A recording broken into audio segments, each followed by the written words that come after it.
اجنبی مردوں کو، اجنبی آدمیوں کو ایسا جواب نہ دیا جائے، لچک والا انداز ہو، محبت بھرا انداز ہو، اور گفتگو کا وہ ماحول ہو، گفتگو کا وہ طریقہ ہو جو خواہش پرست آدمی کے دل میں بیماری، خواہش پرست آدمی کے دل میں خواہشات کا سیلاب پیدا کر دے۔ یعنی کسی عورت کے لیے گھر پر آنے والے اجنبی مردوں کو مختصر سے مختصر الفاظ میں اور سخت لہجے میں مناسب انداز میں جواب دے کر رخصت کرنا ضروری ہے۔ ایسا نہ ہو کہ ابھی شوہر گھر پر نہیں ہے تو اسے گھر پر بلا لیا، اسے بیٹھا لیا، اس کی مہمان نوازی کرنے لگی یا اس سے مختلف قسم کے سوال جواب کرنے لگے، جس سے اس آدمی کے اندر لالچ پیدا ہو، وہ اپنی دل کی بیماری میں، اپنی خواہشات کی پیروی میں آگے بڑھتا چلا جائے اور معاملہ کہاں سے کہاں پہنچ جائے۔ اور پھر اگر گھر میں رہ رہی ہے تو پھر عورتوں کو مزید حکم دیا کہ وقارن فی بیوتکن ولا تبرجن تبرج الجاہلیۃ الاولی۔ اول تو یہ کہ عورت اپنے گھر میں ہی مقیم رہے گی، اس کا صحیح ٹھکانہ جہاں پر اس کی عزت کی حفاظت ہوتی ہے، اس کی کردار کی حفاظت ہوتی ہے، اس کی شخصیت محفوظ رہتی ہے، وہ اس کا اپنا گھر ہے۔ وقارن فی بیوتکن، تم اپنے گھروں میں قرار پکڑو، ولا تبرجن تبرج الجاہلیۃ الاولی، اور زمانہ جاہلیت کی طرح اپنے زیب و زینت، اپنے بنا شکار، اپنے کپڑے، اپنے زیورات اور اپنے دیگر بننے سنورنے کی چیزوں کو اس طرح سے سماج اور معاشرے میں دوسرے آدمیوں کی طرح سامنے عام کرتی نہ پھرو جو تمہارے لیے اور ان کے لیے بھی فتنے کا باعث ہو۔ گھر سے باہر نکلنا پڑے تو چادر میں لپٹ کر، برقعے میں لپٹ کر، اس قدر سادگی کے ساتھ، اس قدر متانت کے ساتھ، اس قدر سنجیدگی کے ساتھ عورت گھر سے باہر نکلے کہ اجنبی مرد کی نگاہ اس کی طرف نہ اٹھے، اور اگر اجنبی مرد دیکھے بھی تو انہیں اس بات کا احساس ہو جائے، وہ یہ سمجھ جائیں کہ یہ شریف گھرانے کی خاتون ہے، یہ عزت دار گھر کی عورت ہے، لہذا اس کی طرف غلط نظروں سے دیکھنا یا اس کی طرف غلط نظریں اٹھانا یا اسی عورت کے تعلق سے اپنے دل میں غلط سوچ اور منفی سوچ کا پیدا کرنا ہمارے لیے زیب نہیں دیتا، مناسب نہیں ہے۔ لہذا عورت کے لیے ضروری ہے کہ وہ گھر سے باہر بلا ضرورت نہ نکلے، ضرورت کے تحت نکلے گی تو پورے پردے کے ساتھ اور پردے کے پورے اہتمام کے ساتھ نکلے گی، اور اگر گھر میں رہ رہی ہے تو پھر کیا کرنا ہے؟ ولا تبرجن تبرج الجاہلیۃ الاولی واقمنا الصلاۃ وآتینا الزکاۃ وآطعنا اللہ ورسولہ، کہ گھر کے اندر عورت نماز کو پڑھے گی، نماز کی پابندی کرنا ہے، گھر کے اندر وقت ملے تو سیریل، ٹی وی پر آنے والے مختلف پروگرام یا اپنی جائز اور ناجائز خواہشات کی تکمیل میں اپنے وقت کو صرف نہیں کرنا ہے۔ گھر کے اندر عورت کو اپنے گھریلو ذمہ داری سے فرصت ملے اس کے لیے نماز کا قیام سب سے اہم عبادت ہے، اس کے لیے تلاوت قرآن سب سے اہم عبادت ہے۔ گھر پر آنے والے ضرورت مندوں کے اوپر اپنی حیثیت کے مطابق اپنے شوہر کے مال میں سے اجازت کے ساتھ خرچ کرنا اس کے لیے باعث خیر اور بھلائی ہے۔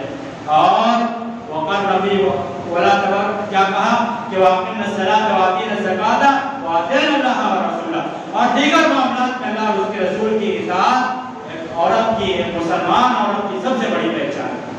لہذا عورت کو اپنے گھر کے اندر اپنے کردار کو اس طرح سے بنانا ہے کہ گھر کا ماحول دینی ماحول ہے،